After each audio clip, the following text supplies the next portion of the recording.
అసలు NDSA report ఏం లేదు, ఎన్డీఎస్ఏ రిపోర్ట్ సంబంధమే లేదు మేము చెప్తున్నాం.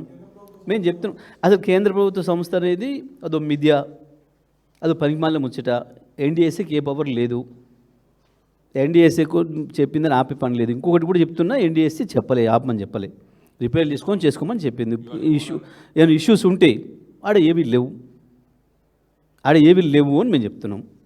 నువ్వేదైతే భయపెట్టిస్తున్నావో అదేదో ఇట్లా నింపితే ఏదో పోయి భద్రాచలం కొట్టుకపోతుంది అని, మరి శ్రీశైలం కొట్టుకపోతే, శ్రీశైలం పోతే, సాగర్ పోతే ఏం జరుగుతుంది? ప్రపంచంలో చాలా ప్రాజెక్టులు ఉన్నాయి.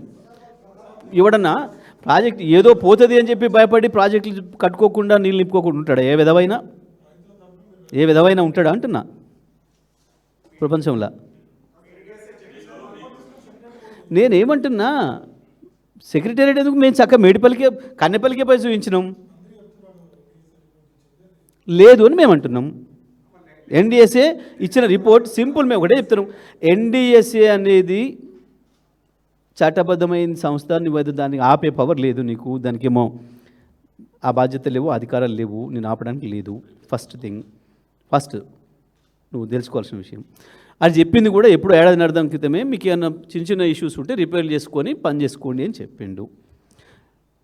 ఒక సాధారణమైన రైతు అడిగిండు, నిజమైన ఏదో ఆయన కట్టిండు, ఇంత తేడా వచ్చింది, మరి నీకు మేస్త్రి దొరకలేదా, బస్తా సిమెంట్ దొరకలేదా అని అడిగిండు ఓ రైతు. దానికి చెప్పు సమాధానం, దానికి చెప్పు. ఎప్పుడు చేస్తావు? సచ్చిందనుకుంటూ పెళ్ళి చేస్తా అన్నట్టు ఇక చేస్తాం, అగ చేస్తాం. అసలు ఇంకోటి చెప్తున్నాం, మేము చెప్తున్నాం, మేము ఇవాళ చలో మీకు దమ్ము లేదు, ఒక మాజీ ముఖ్యమంత్రిగా, తెలంగాణ రాష్ట్రం తెచ్చిన నాయకుడిగా, ఒక విజ్ఞత కలిగిన, ఒక దార్శనికత కలిగిన నాయకుడిగా, తెలంగాణ ప్రజలందరినీ నడిపించిన నాయకుడిగా, కేసీఆర్ చేతికి మేము నీళ్ళు నింపుతాము ఉంటున్నాం, మేము నీళ్ళు తెస్తాము ఉంటున్నాం. చలో ఇవ్వు, నీ భయం అయితే. కేటీఆర్ అండర్టేకింగ్ ఇస్తారు, ఇవ్వు. నువ్వు చెప్పేవి లంగా మాటల్లో మేము ఉంటున్నాం.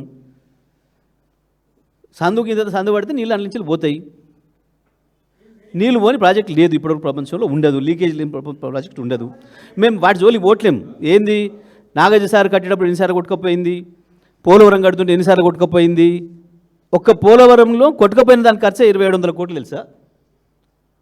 కొట్టుకపోయిన దాని ఖర్చు 2700 కోట్లు. కట్టింది ఇదే మొనగానే ఎన్ఏసీ. పోలవరం కట్టుతుంది ఎన్డీఎస్సీనే. ప్రాజెక్టులు సహజం, ప్రపంచంలో ఎక్కడైనా నీళ్ళతోనే ఆట. కాబట్టి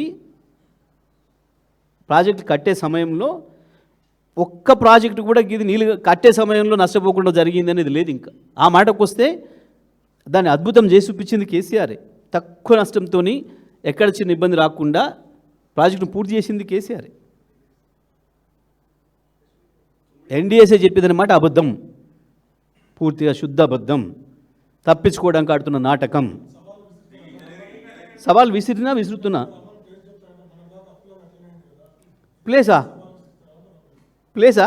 ప్లేస్ ఎందుకు? చెలుపా, కన్నెపల్లి స్టార్ట్ చేద్దాంపా. నీకు భయం అయితే మేమే నొక్కుతాం బటన్, నీకు భయం అయితే మేమే బటన్ నొక్కుతాం పా అంటున్నా. చలో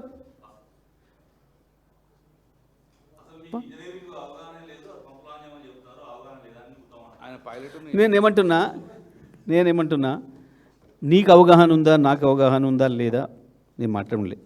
నీ అంత తెలివి మాకు లేకపోవచ్చు. ఎందుకంటే ఆంధ్ర నీళ్ళు పోవడానికి పోయి నాగార్జున సాగర్ గేట్లు ఎత్తే తెలివి మాకు లేకపోవచ్చు, శ్రీశైలం గేట్లు ఎత్తి ఆంధ్ర నీళ్ళు పంపేంత తెలివి మాకు లేకపోవచ్చు. కానీ కట్టించింది మేము. ప్రతి నిమిషం, ప్రతి క్షణం కేసీఆర్ కష్టం ఉంది దాంట్లో, కేసీఆర్ విజన్ ఉంది దాంట్లో. మేం దిగిపోయే నాటికి మంచిగా ఉన్నాయి ప్రాజెక్టులు, ఏ ఇబ్బంది లేదు. మేడిగడ్డ ఇష్యూనే కాదు మేము అంటున్నాం. చలో పని చేద్దాం, పట్టు, నువ్వొద్దు నేనొద్దు, నీకు నచ్చిన పత్రికలు ఉన్నాయి కదా, మాకు నచ్చిన వాళ్ళు కూడా కాదు, నీకు నచ్చిన పత్రికలు ఉన్నాయి కదా, గా ఎడిటర్లను లేకపోతే వాళ్ళ రిపోర్టర్లను పంపించి చెప్దాం బటన్ ఆన్ చేయమని. ఓకే,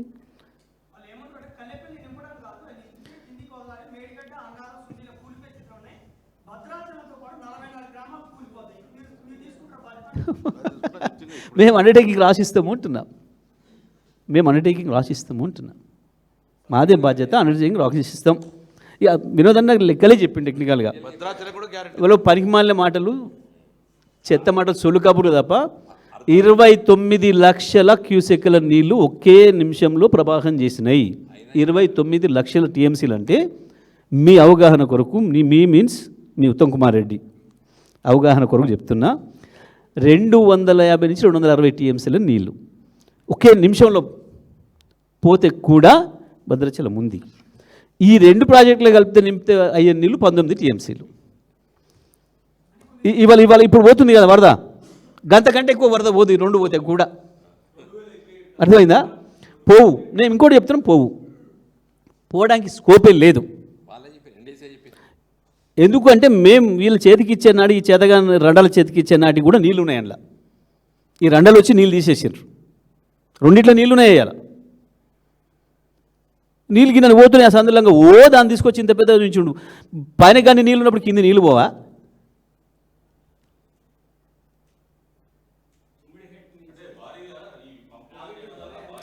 ఒక్కరు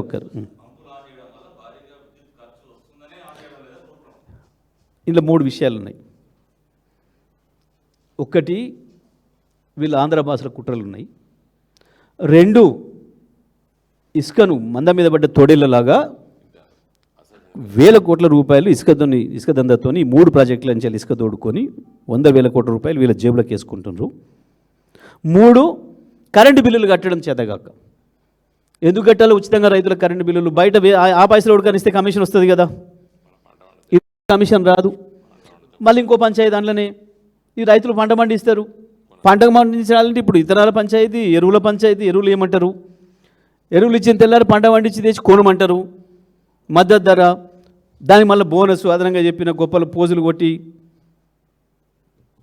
ఉత్తర కుమార్ మాటలు మాట్లాడి చెప్పిన బోనసు కొనాలి. ఇన్ని పంచాయతీలు ఎందుకు? ఆ పైసలు కొనుక్కున్న పైసలు కమిషన్ వచ్చి మంచిగా గది మంచిగా సుఖంగా ఉన్న పని చేసుకోక కష్టం ఎందుకు చేయాలి? ఎస్,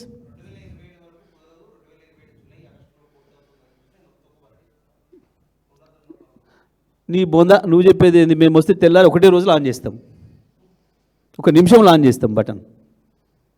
అప్పటిదాకా ప్రజలేం ఉండనియరు అనుకుంటున్నామేమో.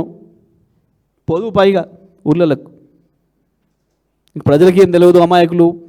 ఇన్ని రోజులు మేము చెప్పిన సొలుక అమ్మినరు అనుకుంటున్నామేమో. అర్థమైంది. ఎక్కడ ఉందో బటన్, ఎక్కడ ఉందో, ఎక్కడికి పోతే నీళ్ళు వస్తాయో ప్రజలకు తెలిసిపోతుంది. ఇక నడవవు ఈ డ్రామాలు, ఇంకా నడవవు. ఇక ఈ 1,00,000 కోట్ల అవినీతి డ్రామాలు, కొట్టుకపోయిందన్న డ్రామాలు నడవవు. ఇక బలి పేరు దొరికింది నీకు.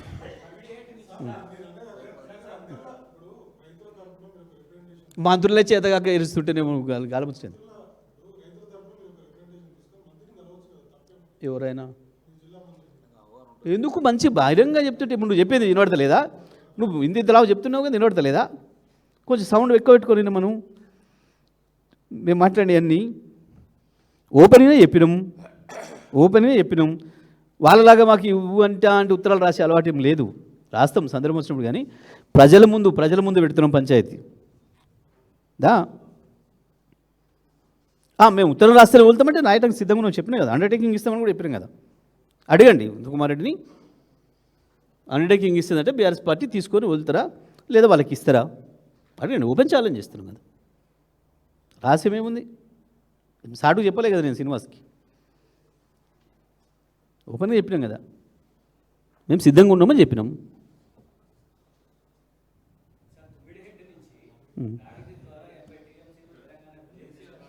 ఎందుకు చేస్తలేవు మరి? ఎందుకు తేలే? ఎవడు ఆపిండి? 2.5 ఏళ్ళ నుంచి ఎవడు ఆపిండు? పట్టుకరా భయ్. 9 హట్టి నుంచి చేస్తావా, 9 హట్టి నుంచి చేస్తావా, ఇంకో హట్టి నుంచి తెస్తావా, ఇంకో 30 నుంచి తెస్తావా? పట్టుకరా. ఎవడుతానండి నాపినమా? 2.5 ఏళ్ళు అయిందా ఏమన్నా ఇంచు? ఇలా ముఖాలకి ఇంటర్వ్యూ ఇస్తలేరనే ఏడవబట్టిరి.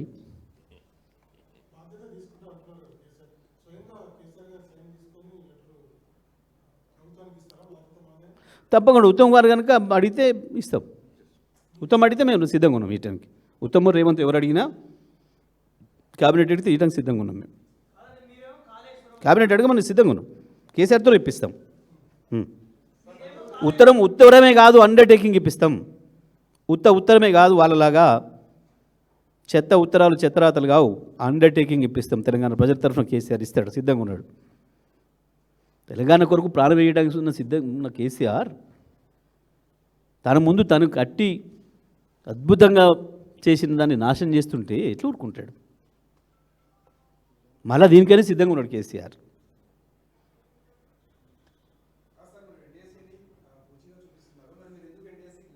మేమెందుకు రాయాలి ఎన్డీఎస్సీ లేక? మాకేం అవసరం? మేము కాదు కదా ఎన్డీఎస్సీ. అసలు ఎన్డీఎస్సీ చెప్పలేదని మేము అంటున్నాం, నువ్వు రాయాలి, మేము కాదు రాయాల్సింది. మీరు కన్ఫ్యూజ్ అవుతారు. మీరు కన్ఫ్యూజ్ కాకురి. ఎందుకంటే ఎన్డీఎస్సీ అదొక పాత్రే కాదు అని మేము అంటున్నాం. దాని పాత్రే లేని దానికి మేము ఎందుకు పోవాలి దానికాడికి? ఎవరు?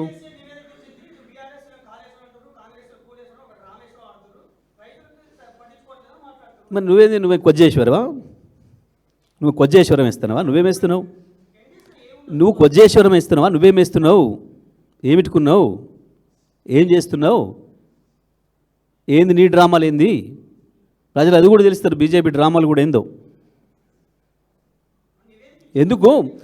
అదే ఎన్డీఎస్ఏ కట్టే కాడ పోలవరం 4 సార్లు కొట్టుకోపోయింది. 2700 కోట్లు మళ్ళీ కొట్టుకుపోయిన వాటికి శాంక్షన్ ఇచ్చినావు. ఎందుకు ఎన్డీఎస్ఏకు నా ఎస్ఎల్బీసీ కనపడలే? చచ్చిపోయిన శివాలు ఎందుకు కనబడతలే? వాడు ఇంకా తీయని దేనికి? మాట్లాడడానికి ఉండాలి కొంచెమన్నా. ఆయన కాళేశ్వరం, నేను కులేశ్వరం, నువ్వే పీకేశ్వరం చేస్తున్నావా? ఏం చేస్తున్నావు? నువ్వే పని చేస్తున్నావు.